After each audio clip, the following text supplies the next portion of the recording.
The marsh had dried before it should have. Not cracked, not sunburnt, not evaporated. Just empty. A wide basin of soft mud stretched to the tree line, its surface smooth as wet clay, untouched by ripple or insect or wind. The reeds bowed inward around it, their stalks leaning like mourners at the edge of a grave.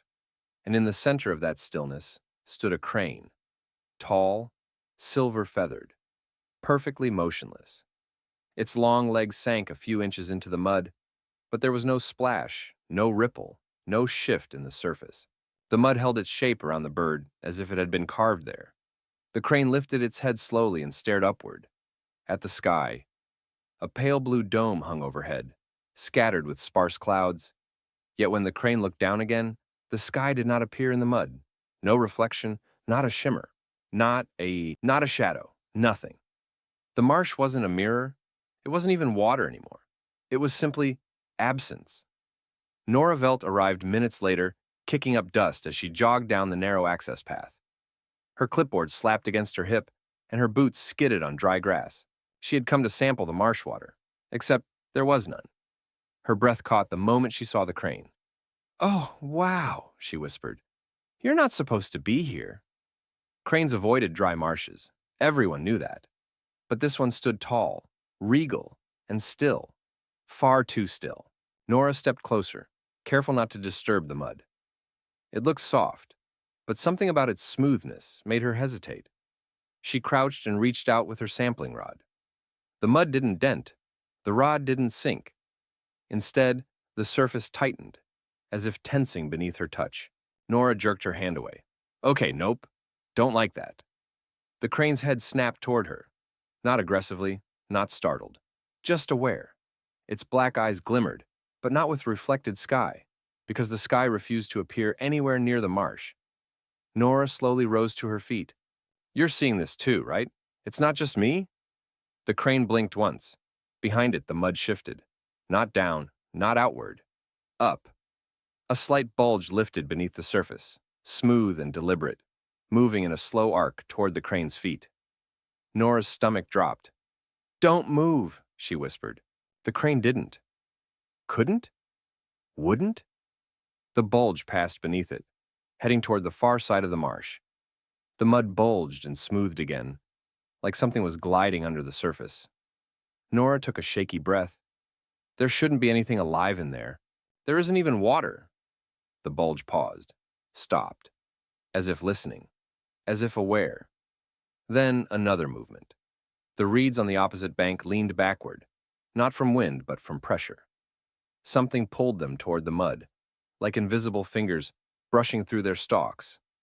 Nora stepped back. "Okay, nope, absolutely not." The crane spread its wings slightly, not to fly, but to balance itself. The mud tightened around its legs, clinging like soft stone. Nora felt panic rise in her throat. "It's holding you!" The crane's wings trembled. The sky above dimmed, not from clouds, but from the light itself, withdrawing, fading, losing interest in reflecting anything at all. Nora looked up. Her shadow was missing. She spun around. No shadow. No reflection of the sky in the mud. No glint of sun on water, as if the marsh existed in its own sealed pocket of reality where light didn't behave. Nora swallowed hard. Something's wrong with this place. With light itself. A crack appeared in the mud. Thin, dark, quiet. Then another. Both cracks spread toward the crane in branching lines, delicate veins forming a path. The crane lifted one foot. The mud pulled it back down. Nora's blood ran cold. "Hey!" she shouted, stepping forward. "Hey! Let it go!"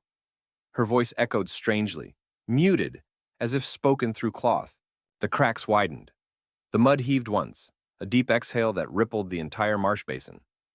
Nora stumbled back as a shape pressed up beneath the surface, a broad, flat form, smooth, reflective on one side, dark on the other, like a sheet of something rising from underground, something mirror-like. But when Nora leaned closer, heart pounding, she realized with horror, it wasn't reflecting the sky. It wasn't reflecting anything. It was a mirror that had forgotten how. The crane let out a long, shaking call, a cry of distress, and finally tore its leg from the mud. It staggered backward, wings flaring wide. The shapeless mirror rose further. No light touched it. No sky appeared in it. It absorbed everything, as if it was hungry for reflections, as if it wanted them, as if it had lost them. Nora stumbled backward. It's trying to steal the sky. The crane spread its wings fully, stepping between her and the rising slab. And for the first time, Nora saw something impossible. The crane cast a shadow, a thin, trembling shadow, onto the mirror that did not reflect. The mirror pulled at it. The crane screeched. Nora shouted, "Move! Just run!" But the crane stood its ground, and the sky's missing reflections began to gather along the mirror's edges, forming shapes Nora couldn't yet recognize. Shapes that looked disturbingly like eyes. Nora froze where she stood. The mirror rising from the mud, if it was a mirror, hovered half-emerged, edges slick with wet clay. Light didn't bounce off it. Instead, it flowed toward the surface like mist being inhaled. Every shimmer, every glint, every fragment of sky nearby seemed to bend toward the thing. And the crane knew it. Its wings stayed open, neck arched, body stiff as it stood between Nora and the shifting slab. The bird's shadow, thin, wavering, stretched across the mirror's surface like a trembling cord. The mirror tugged at that shadow, not enough to pull the crane forward, but enough to hold the crane in place. Nora whispered, "Why you? Why is it reacting to your shadow?" The crane let out a low, uneasy rattle. The marsh cracked again. Thin fissures crept across the mud surrounding the rising slab, like a spiderweb of dark branches growing outward, silently dividing the ground into trembling plates. One of those cracks darted toward Nora. She jumped back just as it reached her boot. What is happening?" The mud beneath her quivered, as if something inside it pressed upward. A faint, pulsing vibration rolled under her feet. Not rhythmic, not steady, more like a heartbeat learning how to beat. The mirror slab twitched. That single movement sent a wave through the mud, cracking open new lines, drawing shadows toward the mirror's edges. Nora gasped. Her own shadow, or what little of it existed under the strangely muted sky, stretched across the ground, reaching toward the slab like a black thread being reeled in. No, absolutely not. Nora stomped her foot down, pinning her shadow in place, even though she knew it was meaningless. The mirror stopped pulling. For a moment. Then it angled slightly, as if noticing her resistance, as if studying it. The crane flinched, feathers lifting. The mirror rippled. Not like water, like the surface of a lens adjusting its focus. And then, it looked at Nora. Not physically, it had no eyes yet. But the reflection-shaped voids forming near its top edge deepened, arranging themselves into hollow indentations. 2, then 4, then 6. Searching, selecting, discarding shapes until it found the right number. Finally, 2 empty eyes formed on the mirror's surface, perfectly placed, perfectly still. Nora staggered backward. Nope. I'm not doing eyes today. The eyes weren't eyes. They were absence, holes where reflections should have appeared. The crane reacted instantly, lunging forward with a piercing cry. Its wings struck the air, real movement this time, and the mud beneath it splashed upward in thick droplets. The mirror shuddered. The crane's shadow stretched across the slab again. The mirror's new eyes widened, and the crane froze mid-call. Not silenced, not muted, but held. Its cry hung in the air unfinished, like a note trapped in wet plaster. Nora clapped her hands over her mouth. "It stole your sound!" The crane's beak twitched as it struggled to finish the call, but the sound remained suspended. Not vanished. Suspended. Nora turned to run, but the mud under her boots tightened, gripping her soles like clay hands rising from below. No, let go! She yanked her leg free, stumbling, nearly falling. The mud had changed texture, no longer smooth and taut, but sticky, heavy.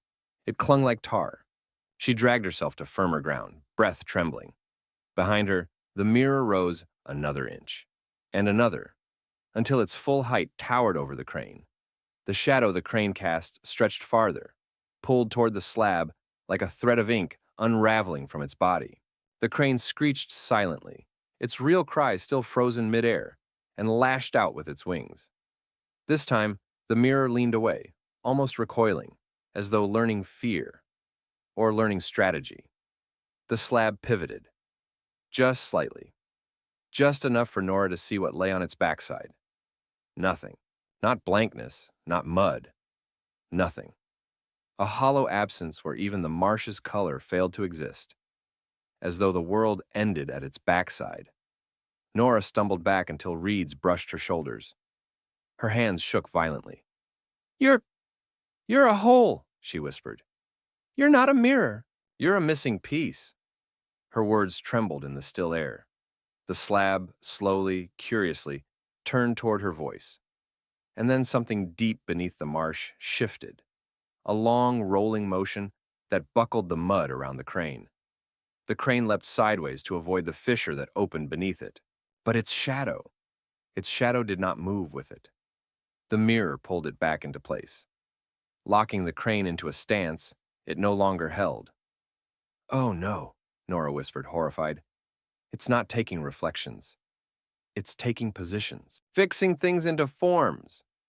The crane screeched in terror, this time sound escaping its throat in short, ragged bursts. Its real movement fought the stuck position its shadow was being forced to hold. The mirror tilted, eyes narrowing, and leaned toward the crane's struggling form. No! Nora screamed, adrenaline spiking. She grabbed a fallen branch and hurled it at the slab. It hit, and simply vanished. Not swallowed, not absorbed. It ceased, like a shape erased from a drawing. Nora stumbled backward in horror. Okay, never touching that thing again. The mirror twitched. It had felt the impact. It had responded. It had learned that she could affect it. The empty eyes turned toward her. The crane flared its wings in desperate warning. The mud responded by cracking under Nora's feet. She scrambled back, slipping, heart slamming in her chest. The mirror moved toward her, slow, purposeful, testing how the world supported its weight. And as it advanced, Nora realized something far worse. The sky wasn't reflecting because the mirror had already stolen its reflection, and now it wanted hers. The mirror creature slid forward across the mud, though no part of it touched the surface. The ground bowed beneath it, sinking fractionally, as if it carried the weight of something enormous. A missing piece of the world, dragged into a place it didn't belong.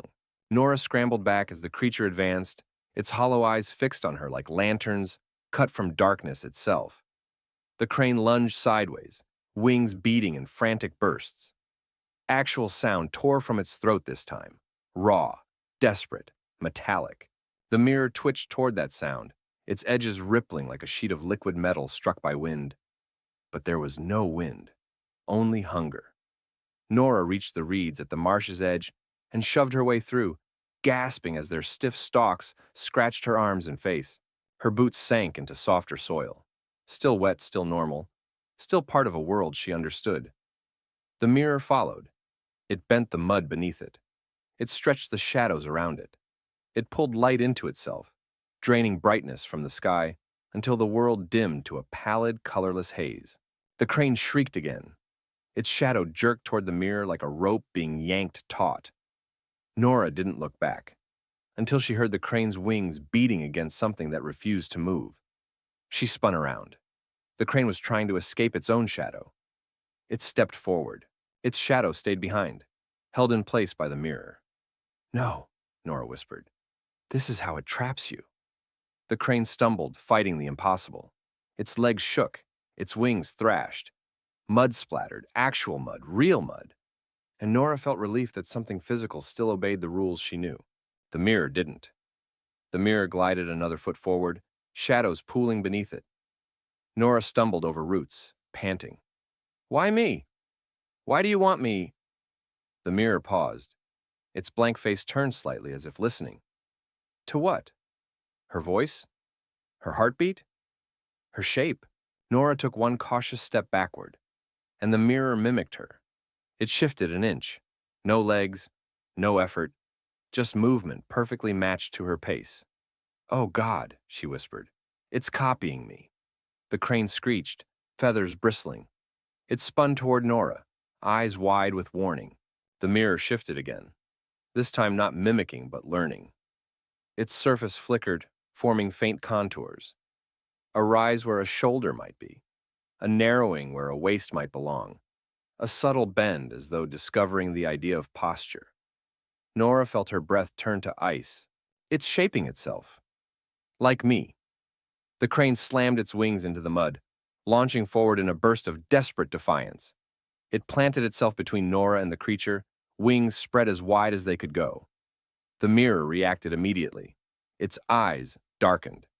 Its surface stretched upward, elongating, towering above the crane.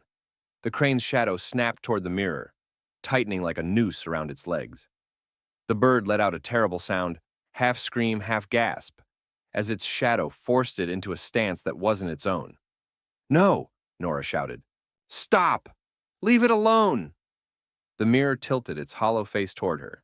The crane collapsed, legs buckling under the strain of being peeled away from itself. Its feathers brushed the mud and instantly froze mid-movement, as if the mirror had taken ownership of that moment, that position, that pose.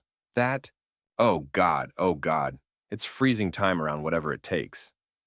The mirror shifted again, and Nora saw something that made her want to scream. A faint outline of her own body shimmered across its surface, like a ghost image. Arms half raised, head tilted in fear, legs poised to run, her exact posture, copied, distorted, waiting to solidify. "No, no!" Nora stumbled backward. "You don't get to become me!" The mirror advanced, drawn to her panic, pulling shadows across the reeds. The reeds' silhouettes dragged toward it, stretching unnaturally long, merging with the crane's, merging with Nora's. Nora realized too late. It wasn't just copying her shape. It was pulling her reflection away from her. Her shadow lengthened toward the mirror, thin as wire. The crane, seeing this, forced itself upright again with a scream that cracked the air. The bird flung its body between Nora and the approaching shadow line, letting its own silhouette intercept hers. The mirror jerked. It didn't want the crane's shadow again. It already had that template. It wanted Nora's. "Move!" Nora cried. But the crane wouldn't. It stood firm, wings blocking every pull of shadow the mirror attempted. The mirror contorted, as if frustrated. Its edges bent inward. Its surface darkened. Its hollow eyes deepened. And then, it split. A thin seam opened down its center, like a second mouth forming in the absence of reflection. Inside the seam, there was nothing. Not darkness, not void, not shadow. Just absence. Pure and complete. The crane stumbled backward. Nora's body locked in place as the seam widened, and a long, slender reflection hand stretched out from inside it. A hand made of Nora's stolen posture. A hand reaching for her. "No!" She lunged to the side. Her shadow tore across the ground. The hand followed, too fast, nearly touching her chest before the crane struck it. The bird's beak slammed into the mirror's forming limb with a force that sent a thin crack racing across the slab's surface. The mirror reacted violently. It twisted, contorted, pulled every surrounding shadow into itself like a whirlpool. Nora ducked behind a fallen log as the marsh erupted in a soft, silent implosion. Mud lifted silently into the air, reeds bent toward the mirror like dying flowers, and the entire marsh basin shuddered as if inhaling itself. The mirror's split mouth widened, and an impossible truth crawled into Nora's mind. The creature wasn't just copying reflections. It was trying to replace them, to overwrite what existed with what it could control. Nora crawled out from behind the log as the crane staggered, feathers drooping. Its shadow wavered, stretched thin by the mirror's pull. The mirror turned toward her again. The reflection hand extended, and its hollow eyes narrowed as it finished learning her shape.